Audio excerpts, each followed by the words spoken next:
Welcome to the Baseball Talk podcast with David Anderson and special guest, former Toronto Blue Jays manager and new podcaster John Gibbons. How you doing, Gibby? Dave, I'm doing good, pal. I'm glad you got me on the show. I'm like you, man. I'm just starting up a new podcast, and it's been a lot of fun. I'm sure you're. I know you're more technically savvy. Is that the right way to say it? I guess a little bit, yeah. We were watching it when we were heading down to the last Jays game this year.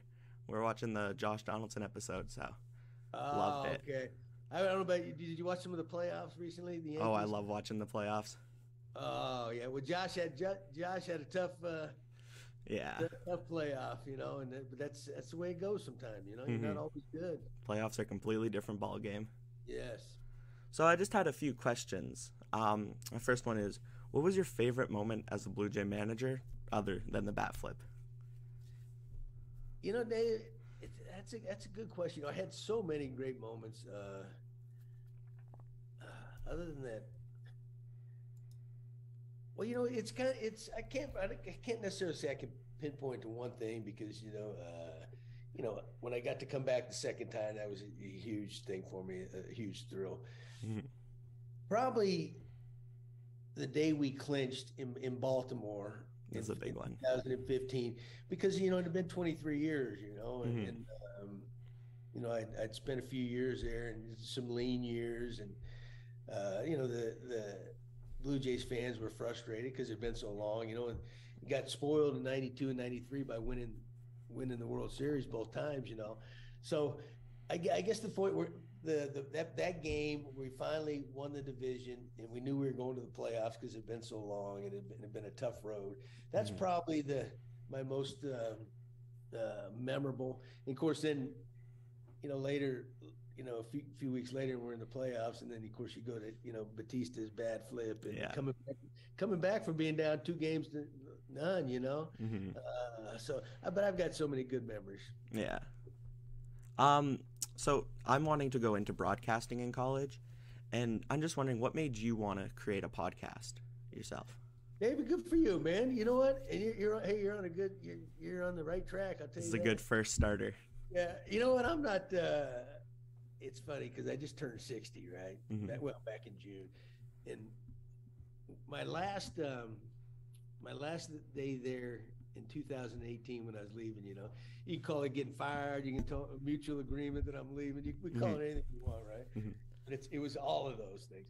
Yeah. But there was like 4 or 5 reporters that I'd become friends with. They said, if you ever write a book, I want to write it. And I said, book, really? Who's going to read it? I wouldn't even read it, right? So it kind of surprised me. They go, you'd be surprised, but if you ever do, let me know, right? Mm-hmm. And then so time went by, and eventually somebody approached me about writing a book. I said, what the heck? Let's give it a try, right? Mm-hmm. So started writing a book, and so the publishing company says, well, are you on social media? Because you gotta promote this thing. I said, no way, right? So I had to get on social media, and then it developed somehow into the people I was working with wanted to do a podcast. Mm-hmm. So I'm like, really? So that's kind of how it all started. It was it never been like it was like a desire or something, or I had planned it out. Hey, Mom, don't you worry about that dog, man. I got one running around in here too.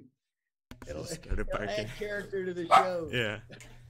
I got my giant windows open, so she's looking out there. Man's best friend, man. Yeah. I don't know if you remember this, but at the last home game of your last season, we were pulling out of the parking lot. There was a group of crazy women, I'll say. They were all waving and on the bus and when you were leaving, and that's the Lady Jays group. My mom's part of it. And, is that right? And yeah, so we were all that's been like a highlight of her life, was you were waving to her, and on the second bus, Estrada was waving to them, and yeah. Oh, yeah, because there was always a group out there. Yeah. That's cool. That was us. I was there for that too. Time, I tell you what, David, you know what? There's so many good people, man, not just good fans in Toronto and around Canada, and it's like, and I miss that, I miss the competition. I miss the guys on the team and being in the clubhouse. I just miss the good people, Yeah. Toronto's a fun place for baseball. It is, and when things went well, that whole country got fired, Yeah. I've been a fan since 2015 and just a diehard since then. I got seasons tickets for next year. So do you? Huh? Hopefully we get to see them go far next year. Yeah, you know what? They got a good team. They do. They're young. They're going to be good for a while. Yeah.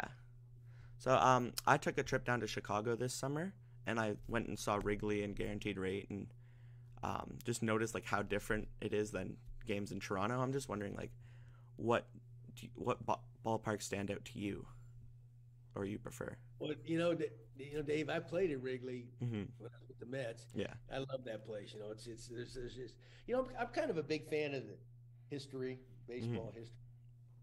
So my favorite place to go play was always Fenway Park. It's changed a little bit, but not a lot. And my roots, my mom and dad are both from Boston, right? So I would always have family there, and they would come out, and just there's so much history in that's what I loved. And I loved the old Yankee Stadium because it's the same thing, But as far as they're not the nicest facilities. I think the nicest stadium that I played in was out in Seattle. Love Seattle, right? There was just something beautiful about there. And the fans would come out, and it was Toronto, Blue. They'd come. Oh, it was crazy. From BC. I can't remember. Oh, yeah. David, I can't describe it. So, but and then like of course you said like Wrigley. There's just something about his history that I always loved. We took the tour of it. It was a very nice place. And unique, huh? Yeah.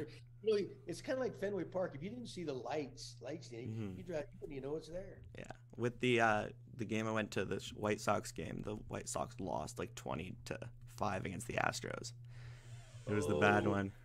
Yeah. Well, now see, I like going playing games there too. In the White Sox Stadium, I think they had the best sound system. They music before the game. Yeah, I always liked that place.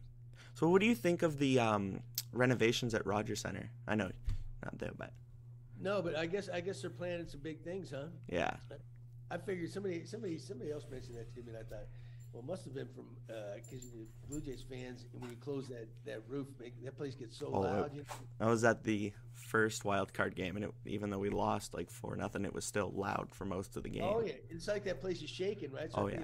They got to redo it because the concrete's splitting. Well, when Edwin walked in, it went crazy in there because it was just exciting. Hey, Eddie threw out the first pitch. Yeah, it was fun. Oh, that's awesome. Well, gosh, then who threw out the second? Was Vernon? I think it was. Yeah, I was at work that day.